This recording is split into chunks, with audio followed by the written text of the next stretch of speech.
the Young Turks personified, Cenk Uygur.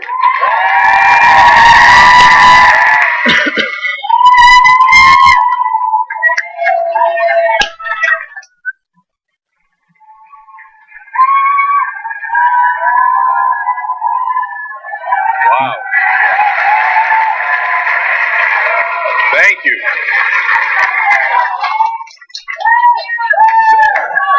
Thank you, guys. Thank you. You're way too kind. That intro was perfect, and I'll tell you why. Because yes, as Marianne pointed out in the morning, we are going to talk a little bit about what's wrong and how we got here. And I'm definitely also going to talk about how we're going to get out of this mess and how to fix it. But mainly, I'm going to talk about miracles. So, from what I understand, it's a time to remember. And so I want you to remember the miracles that have already happened and the ones that are going to happen. So, first, let me start a little personal, and then I'll get into the miracles that have happened in America and what a miracle it is overall. So, when I started the Young Turks, I started in my living room with a couple of mics, and we would put it on a CD and send it to New York, and they'd put it on the radio. That was 15 years ago, almost exactly now. And if I had said that we would be the leading digital news network in the world, well, that would have been a miracle. And in fact, my dad used to say all the time, what we need, he's a Turkish immigrant, what we need is a miracle. And my dad plays the lottery all the time. He plays it because he likes being hopeful, and I like that about him. He's always filled with hope.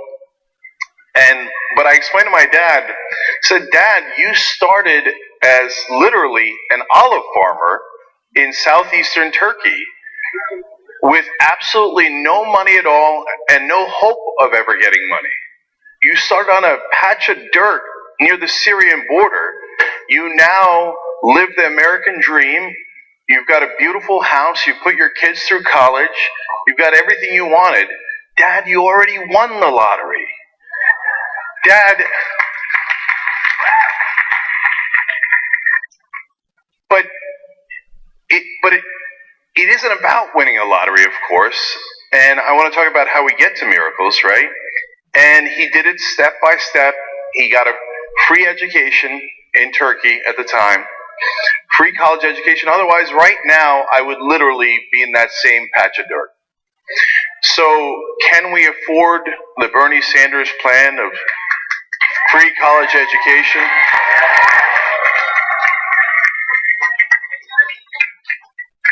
We can't not afford it. Think about it. First of all, that's 5% of the cost of the Iraq War. And they tell us we can't afford it. So, if it wasn't for that free college education, my dad would have never started a business and hired hundreds of people. And I never would have started a business and hired hundreds of people. So it's not just a compassionate thing to do. It's not just a moral thing to do. It's actually the economically sensible thing to do. And it's one of the reasons that I'm a progressive now. Because I see that what the American dream is all about is opportunity. Not equality of results, but equality of opportunity. And they want to deny us that. I'm always amazed by the Mitt Romneys and the Koch brothers of the world who want to climb that bridge and then, or cross that bridge and then burn it down after that, right? And I'm amazed by the lack of compassion and humanity in that. So when my dad says, we need a miracle, I said, Dad, you are the miracle. I mean, what you did was miraculous. Now, let me tell you quickly about my mom. My mom comes up to me when I'm in law school, and she comes with a suitcase. I'm in law school in New York, and says, Cenk, I've decided that I'm going to enter the home textile business. Okay. My mom's never done any business before. She didn't go to college. That's not the world she grew up in. But she says, I have these beautiful home textile things. I still don't know what they are. And they're in this suitcase. And you and I are going to go down to ABC Home and Carpet in Manhattan, and we're going to sell them.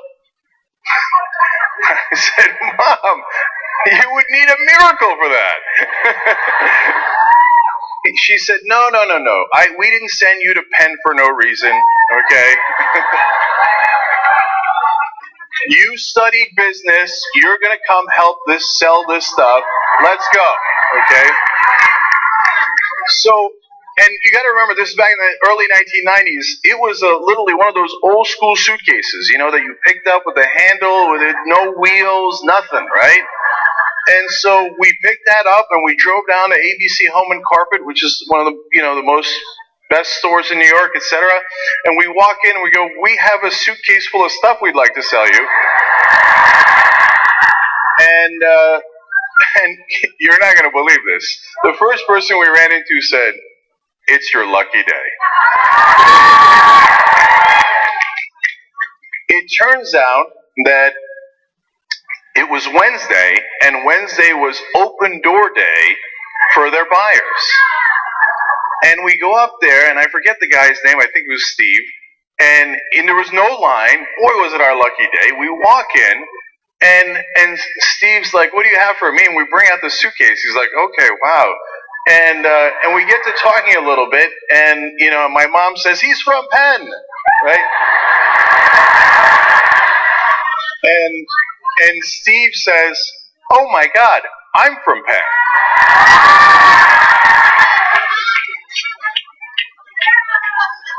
He bought half the suitcase.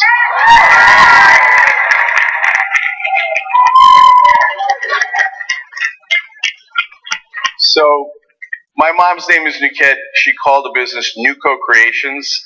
And she's sold a lot of stuff throughout the years, but she's best known for her napkins. Her napkins are now in the White House, and Queen Elizabeth has it.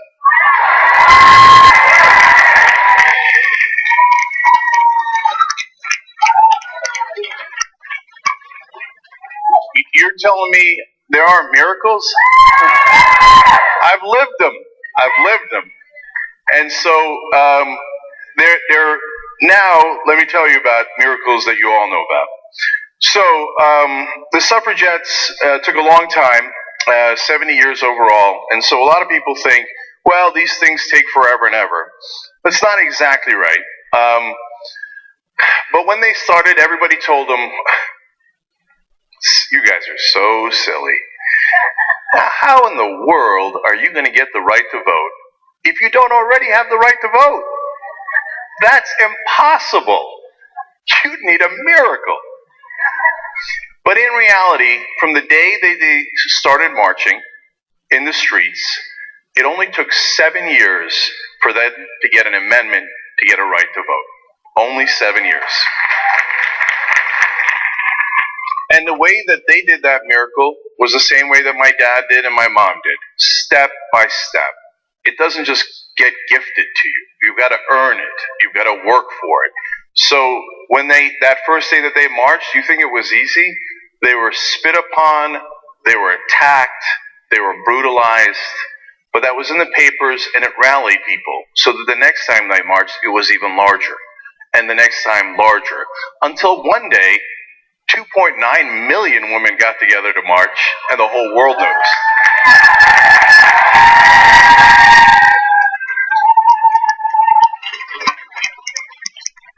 The reason they tell you things are impossible is because they don't want you to try. So there was another guy who was told things were impossible. His name was Martin Luther King. And when he started, there were separate water fountains. You couldn't sit in the diner. You had to sit in the back of the bus. You guys know the whole story. And they said, how in the world are you going to get those deeply racist folks in the South to change their ways? I mean, this is a culture that has been around for hundreds of years. It is impossible to change that culture. Well, it turns out, once again, not as impossible as they said. But I love Martin Luther King's strategy. That's why he's my hero. Because he said, I'm not just going to liberate blacks in the South. He said, I'm going to liberate the whites from the hatred in their hearts.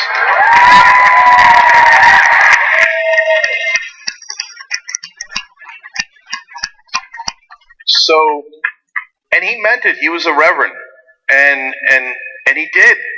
He said, it's not that I'm angry at them. He said, I feel bad for them. Imagine living with all that hatred in your heart.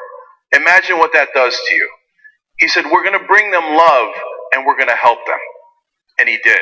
One of the great civil rights workers was beaten down over and over again, and I read this story recently, and they firebombed his house. He lived in Alabama, and one day he goes to the courthouse to exercise one of his rights that he has by law and by the Constitution, and the white supremacists at the time set upon him again, and they're beating him down, and as he's being viciously beaten, one of his attackers says, "Why won't you fight back?" And he says, "Because I love you." And those guys won. Now that was a miracle. So it's not like you hear in the press. You know, they're all paid to be skeptics, right? They're all paid to be cynical. And if you think about it, I was just having this conversation last night. Actually, the press used to be very active, very passionate, and what today they would derisively call as activists, right? But at some point it changed, and it became the corporate press. And all of a sudden, it became standard to not care about the news. In fact, you were supposed to do it in a way that was totally dispassionate, right? And you're supposed to read from the prompter and not care about the news. Well, part of the reason they do that is so that you don't get too worked up and instead accept the status quo. Now, why would the guys who run the news companies want you to accept the status quo? Well, almost all of them in the old days were part of multi-billion-dollar corporation. If you're part of a multi-billion-dollar corporation, you don't want to rock the boat because it's your boat. So all those guys, they don't mean bad, but they don't mean harm, but they were selected, pre-selected, to make sure they don't rock the boat. So I was talking to Bill Press, who's now part of the TYT network, just yesterday, and he told me something I didn't know. It turns out Bill and even Pat Buchanan were fired from MSNBC because they opposed the Iraq War. They were doing their version of Crossfire on MSNBC, and it was the best rated in cable news in their time slot. And I had known that a whole host of other people had gotten fired at the time, back in 2003, from MSNBC for that same issue. Phil Donahue, their number one rated show, fired because he was against the Iraq War. Bill said Phil Griffin, the guy who I had a run-in with later when I was at MSNBC, came to him and said, no, you guys are both against the war. I can't have it. It's not patriotic. We need to go to war. Okay? Gone. Jesse Ventura, another guy I interviewed, had a multi-million-dollar contract. I said, Jesse, I remember when you got that deal. So whatever happened, I never saw you on there. He said, they found out I was against the Iraq War. He said, they wouldn't even let me out of my contract. They paid me millions of dollars to not say anything. And then the most amazing story of all is Ashley Banfield. If you don't know about her courage, you really should read up on it. I'll give you a quick summary. She goes to a college in Kansas right in as the war is starting and gives this super powerful speech about why it's a bad idea. Go back and read that speech. It is brilliant. And for that courage, she is punished. I don't know if you remember, back in 2003, Ashley Banfield was an incredible rising star, and MSNBC bragged about getting her, and she was the talk of the town. And what did they do? They immediately took her off air, and she said, wait, okay, but I'm a rising star. I signed a contract with you guys, but I've got all these other people who are interested in me. Great, no problem. Okay, apparently it wasn't a good fit. Let me out of my contract, and I'll go elsewhere. They said, no, we're not letting you out of your contract, and by the way, we're moving your office. You know where they moved her office to? Into a closet. Literally. Now, why did they do that? So that they could show everybody else in the building, this is what happens when you rock the boat. Okay. Now, Ashley was super courageous. She stuck it out. She got back in. And then Recently, she was on CNN asking the hardest questions there were. I knew her executive producer in the 2012 elections. She did a brilliant job, and she consistently asked the best questions in media. Okay, but she had to fight over a decade to get back on air. So now I have a similar story to MSNBC, but I think you guys get it. So now that's the state of affairs in media today, and but let's also talk about politics. It's really important. Actually, fits in well with the previous speaker. So let's now get into the issues at hand and then how to fix them. So in 1971, it goes back a little further than 1979. In 1971, Lewis Powell writes a memo. I learned this from my good friend Tom Hartman, who's here. And it's a Powell memo. You guys, again, can look it up online. It's as clear as day. And he works for the Chamber of Commerce. He's a lawyer for them, really, a consultant. And he says, hey, business interests are not doing a good enough job of taking over the country. You should take over the education. You should take over the media. But by the way, what's really, really important is the Supreme Court. You should take over the Supreme Court. Now, Richard Nixon at the time is getting mauled by Ralph Nader. Okay? Now, they say progressives can't be strong. Ralph Nader was so strong, he got Richard Nixon to pass the EPA. He got Richard Nixon to pass OSHA. No. They're lying to you. Progressives were lions. Before the era of money that I'm about to explain to you guys, we won everything. FDR gave us Social Security, and then we got Medicare and Medicaid, and we got the Great Society, and we got even a barbarian like Nixon to do exactly what we wanted, EPA, OSHA, and you name it. We were lions. They say, you're cats, and you can't even herd cats, etc. No. You got the wrong kind of cat. Okay. So in 1971, Powell writes the memo, and then Nixon goes, hey, I'm getting killed by these progressives, but this memo makes sense. You know what, Lewis? I'm going to put you on the Supreme Court. And he puts Lewis Powell on the Supreme Court.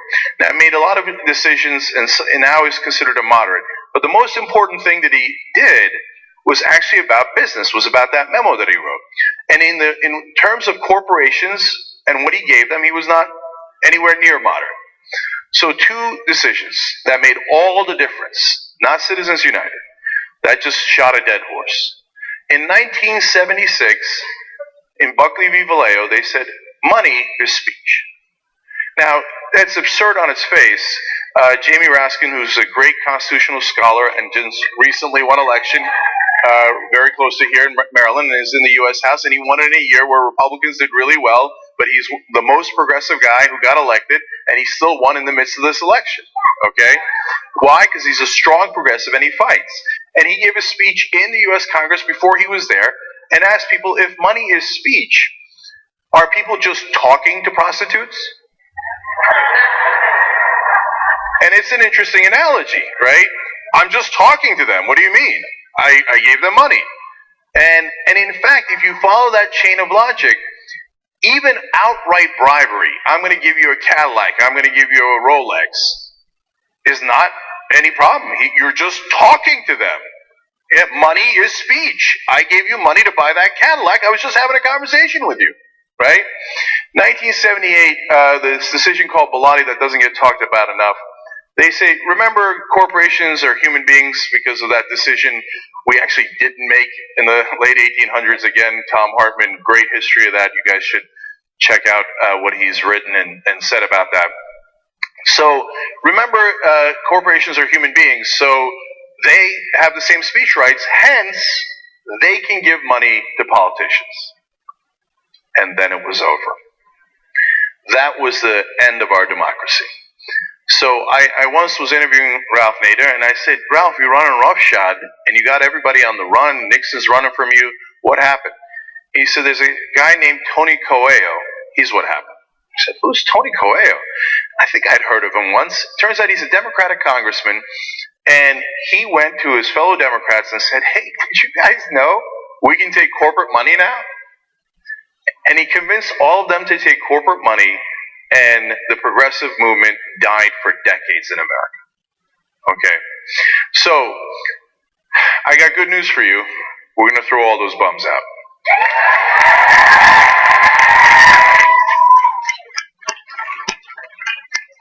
So, from there on, as you know, just real quick, the percentage of taxes that corporations paid used to be about 35% of all taxes in the 1950s. You know, the conservatives talk about the golden age of America, 1950s, 1960s. The highest marginal tax rate at the time was 91%. We want to make America great again? And so the rich paid their fair share, corporations paid their fair share. From 35%, right now it's down to about 9%. So they talk about income redistribution. They should know they did it. They redistributed the taxes to all of you guys. The percentage of taxes that went up, the highest bracket by a great margin, was the payroll tax. Payroll tax is the most regressive tax. It is paid only by the poor and the middle class, and the rich stop paying it. Isn't that amazing? Right in front of your eyes, they shifted the tax burden from multinational corporations, and every once in a while they talk about corporate America. There is no corporate America. They're not patriotic. They're not humans. They're machines. They're owned by shareholders all across the world. They're executives from all across the world. They're multinational corporations. We built these machines, and now they are running amok. You see all those movies where the robots take over?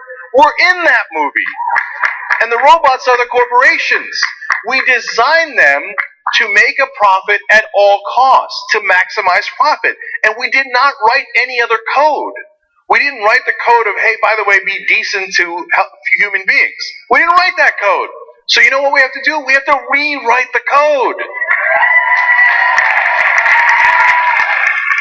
So how are we going to rewrite the code? Well, right now they are dominant. They shifted the taxes. And by the way, there's these great charts about American productivity, the workers. 100% fantastic, through the roof. It goes just like this, right? From all the way back to the 1900s to now. And then you see wages, median wages in America, and it's going straight up until 1978, and then it flatlines. Okay? And the difference, and I've talked to Bob Reich about this, so this is a little too simplistic, but the difference between those two charts, between productivity and the average American worker's income, is about $12 trillion. They redistributed $12 trillion of American productivity into their own pockets. Okay? That is the greatest American robbery we have ever seen. So, how do we rewrite the code? Well, I've got a couple of ideas. First of all, on the media, we started something that is independent, and we are unbowed. And so, every once in a while, I'll have somebody in the media yell at me. I've lost a lot of business deals because of this. You're activists. We were recently denied press passes in Washington because we care. We're activists, we're told. How dare you want to change what is wrong? Don't you know your role? You're in news. You're supposed to bow your head and get everybody else to bow their head. And just accept the way things are. You're supposed to be neutral. I'm supposed to be neutral? I mean, forget Donald Trump. I'm supposed to be neutral to $12 trillion worth of robbery? No, I'm not neutral to that.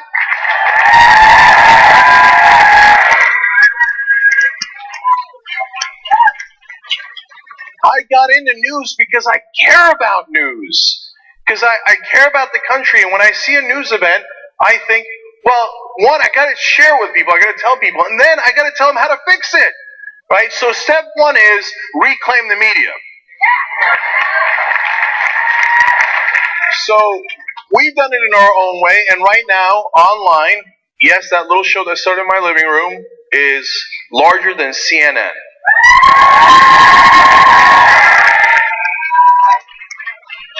I was the 6 o'clock host on MSNBC. Now my show is so much larger than the entire MSNBC network online that I can't see them in my rearview mirror.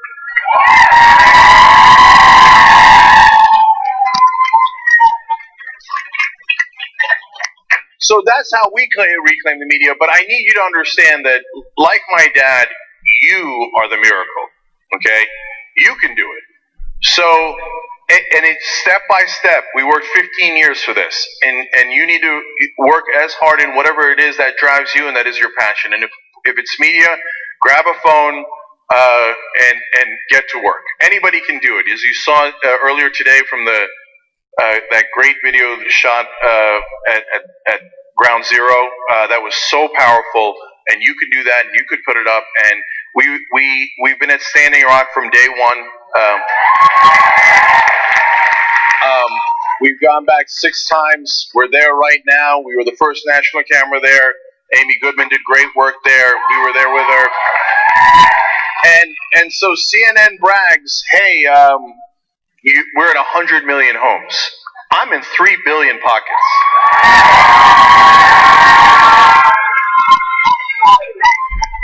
But so are you.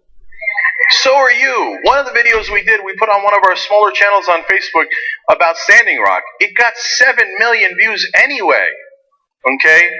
And sometimes if you go out there and you are the change, you'd be amazed at what you could accomplish. So that's the media. The second part is getting money out of politics. That's the most important thing. That is by far, of all the things I do, that is by far the most important thing. So in the midst of running this network and hosting the flagship show, I decided, why not spend more time working? So I started something called Wolfpack. And so wolf-pack.com, please go and volunteer if you can. We've got 35,000 volunteers across the country. So what we're going to do is we're going to do a constitutional amendment to get money out of politics.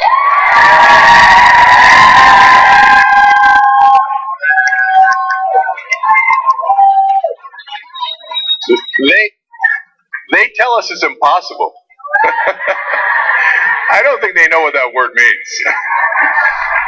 So, if women can get the right to vote when they didn't have the right to vote, I think we can get a constitutional amendment that 90% of Americans agree with. Every state, so now, there's 2 ways to get an amendment. I'll do this real quick. You can go through Congress and get 2/3 of Congress to vote on it. That is unfortunately the strategy of most folks here in Washington. Now, do you think 2/3 of this Congress is going to vote to get money out of politics? No way, right? So the other way you can do it is because the Founding Fathers were both geniuses and revolutionaries, is you could do it through the states. Why? They wanted to make revolution easier. And they wanted to make you have the ability to do it without having to do what they did, which is pick up a musket, right? Since they were revolutionaries, they built revolution into the document. It's amazing. And in that Article 5 where they tell you how to get an amendment, they say, okay, you can go through Congress, but we know at some point it will become too corrupt. The other way you do it is through the states. So you get 2/3 of the states to call for a convention. And in that convention, they can propose amendments. Now, whatever amendments they propose, it's okay. Then 3/4 of the states have to ratify no matter what. It's not easy to get an amendment. It's extraordinarily difficult. We have actually, in some ways, the hardest system to get an amendment. But that's good. You don't want to mess with the Constitution willy-nilly. You want to make sure that if you're amending the Constitution, it is something of paramount importance. Do we think this is of paramount importance? So, that is how you rewrite the code. The Constitution is the programming for the country and for our democracy and for our government. We had it in there in the first place. The Supreme Court just robbed us of it. It doesn't say in the Constitution that money is speech. They made that up. It doesn't say corporations are human beings. Read the Founding Fathers. Almost all of them warned, watch out for corporations. They will run amok, right? And they were right, and they did run amok. Luckily, Article 5 of the Constitution is break glass in case of emergency. Okay? And boy, do we have an emergency.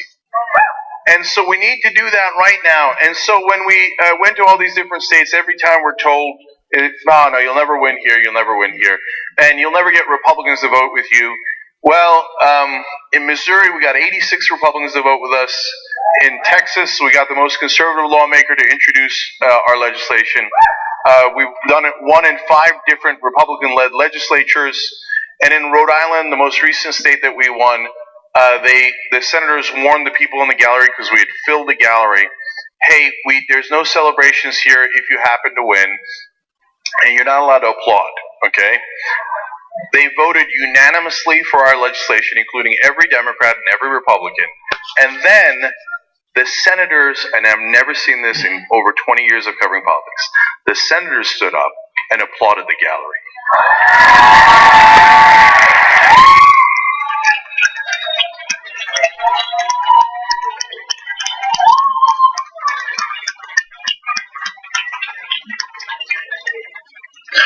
You want to see a miracle, look at our Wolfpack volunteers, okay? Our national directors, Mike, used to work putting up wires on telephone poles. Never worked a day in his politics. I found him standing in the snow in New Hampshire by himself holding up a Wolfpack sign. And I said, now this guy's got something, okay?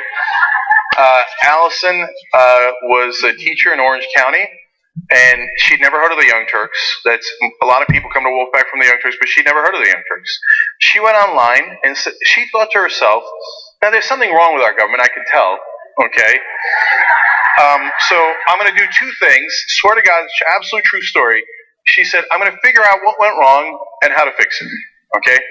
She's just sitting there, a teacher, never been involved in politics, young, I think she was in late 20s at the time. She goes online and she figures out, oh, there was a ton of research. She's like, I got it, money in politics, that's what's wrong. And then she researches all these different things and tries to figure out what's a logical way to solve it. She goes through all the different groups. She's like, Congress, Supreme Court, we're going to wait for somebody to die. And by the way, look at, for all the folks who thought, hey, we'll just regain the Supreme Court. That didn't work well, right? And she got to Wolfpack and she's like, wait, that's really logical. That is a path. It's not an easy path, but it's a path. I see how that works. We go state by state. We gain momentum as we go along. You get the 34 states. You get the convention. You have an amendment, and then you get the 38 states. I get it. That's what I'm going to do. She's now one of our national directors.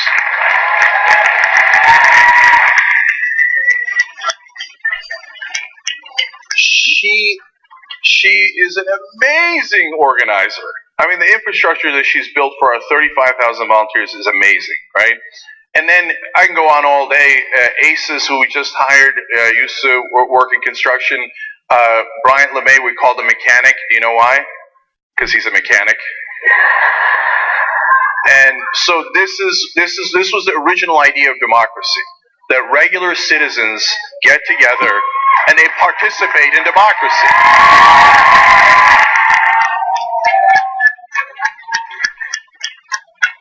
So we always say what we're going for, and everybody's got a slightly different idea on how to do it, but we're going for free and fair elections. What does that mean?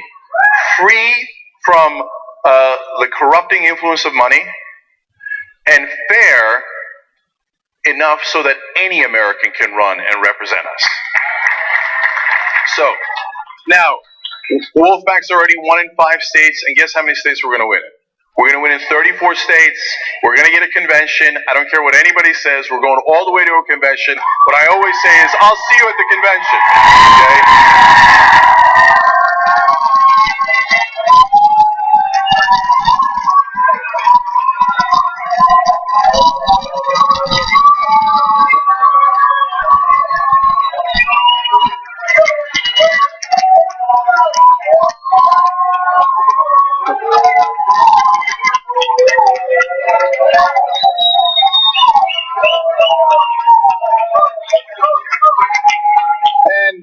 And they say, well, but if we have a convention, the Koch brothers will bring X, Y, or Z.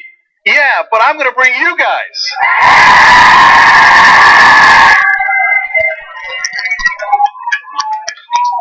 So, you think we don't have an army? In Illinois, where we won, there was one of our volunteers in the legislative office when she got a call from another one of our volunteers, and she said, what is with your mountain army? Right? We can't stop you guys. That's right. When you've got people power, they can't stop you. So, let me speed up real quick and tell you the last part, because we just launched it 2 months ago. 2 weeks ago. So, unfortunately, one of the impediments here, and you see I haven't talked much about Trump, because all these problems existed well before Citizens United and well before Trump. Trump didn't create them, he is the result of them. Okay, if you have corporate money in politics and you have this kind of institutional systemic corruption, you will inevitably get a Hillary Clinton versus Donald Trump election. That's how the system was built. That's why we got to rebuild the system.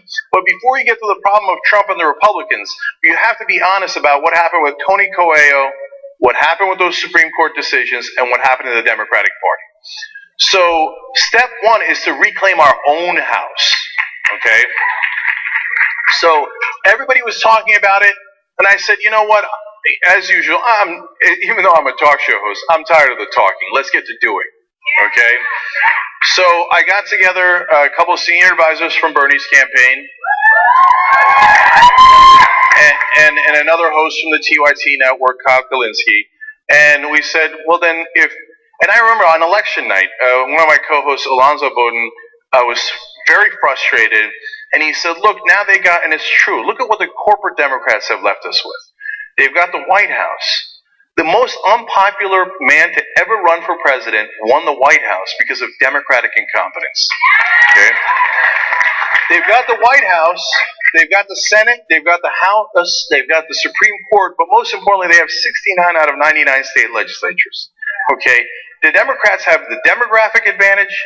They have the advantage on almost every single policy issue, yet they have lost almost everything. So get out the way, yo. Get out the way. Okay. So now the reason for that, by the way, is because they are paid to lose. What do donors want?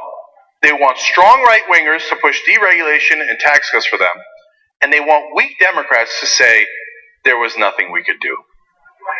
So, what do they fund? They fund weak Democrats. It's not an accident.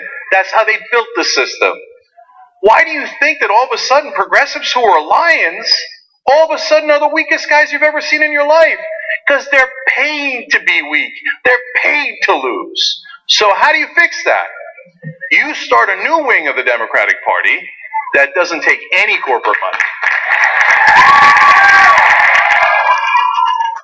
So what we started is called the Justice Democrats.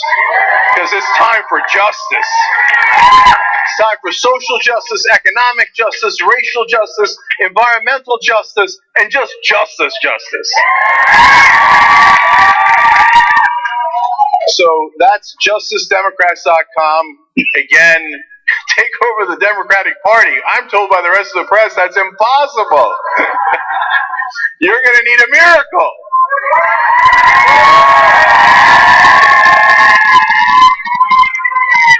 In 2 weeks, we've gotten over 100,000 people to sign up to be part of the justice wing of the Democratic Party. Okay, and I was talking to another person who works in the press. And he's like, 100,000 people in 2 weeks? I said, yes. He said, but the rest of the press didn't cover it. I said, yes. We don't need them. Okay.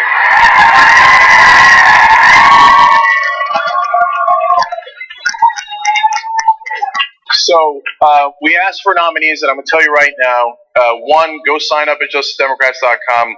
Join the fight back. No Justice Democrat is allowed to take corporate money or big donor money, okay? And we're going to put them in the House of Representatives, and you know what they're going to do? They're going to represent you. And they're going to be, just like in Wolfpack, they're going to be regular Americans, and we're asking all of you, most importantly, go nominate someone, okay? So nominate someone in your community that you know is a fighter that fights for you, who represents you. And right now we've had Iraq war veterans, we've had teachers, we've had doctors, we've had accountants, and we thought we'd get maybe a couple hundred people because the show's, it's pretty decent size. We thought maybe a couple hundred people will nominate their fellow Americans. For 2 weeks, we've had over 2,400 nominees. Okay, so by the way, just real quick, don't nominate yourself. Okay, if you are a true believer, you'll have someone who loves you who can nominate you. Okay, but find the people who fight for their community, who love their community, who want to truly represent their community, and we're going to take those folks and we're going to put them in Congress.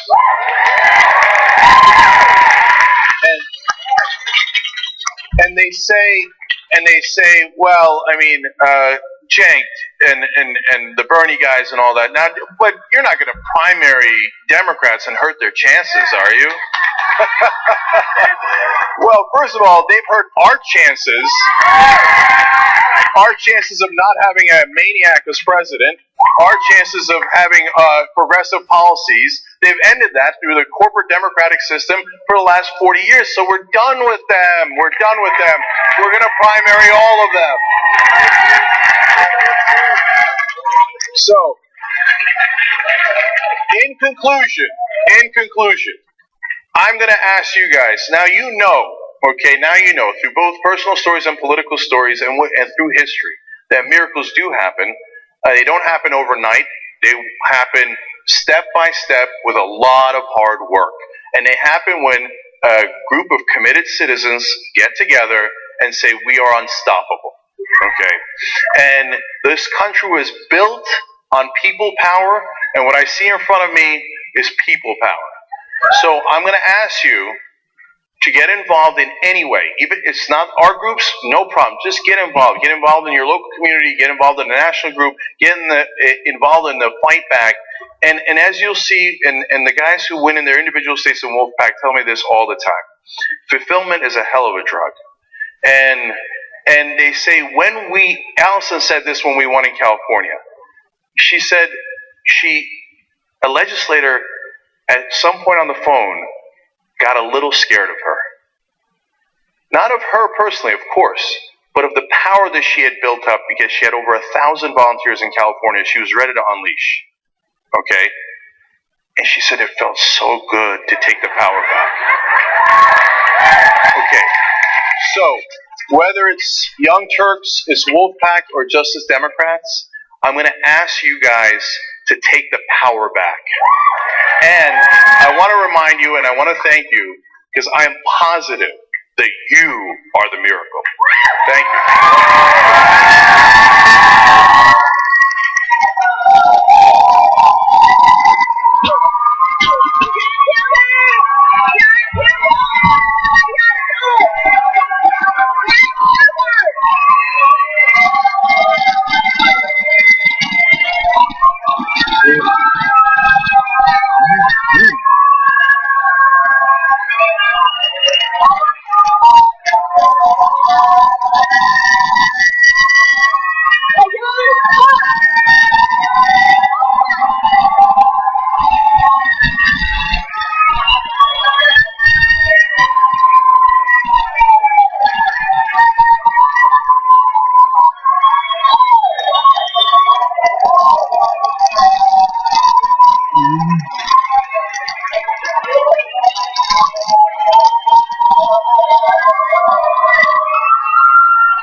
you guys to get involved so that we're all familiar with it. But when I see the reaction,